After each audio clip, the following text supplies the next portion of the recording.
As humans, we need to be nourished. We need to eat. So why not eat something that tastes good?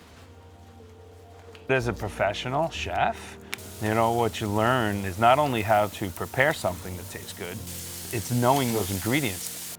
You gotta be true to the craft. We're a food company, and what we're touching and working on is gonna nourish the people I get to cook for. And I have to make sure that I feed that to somebody and make it as tasty as possible.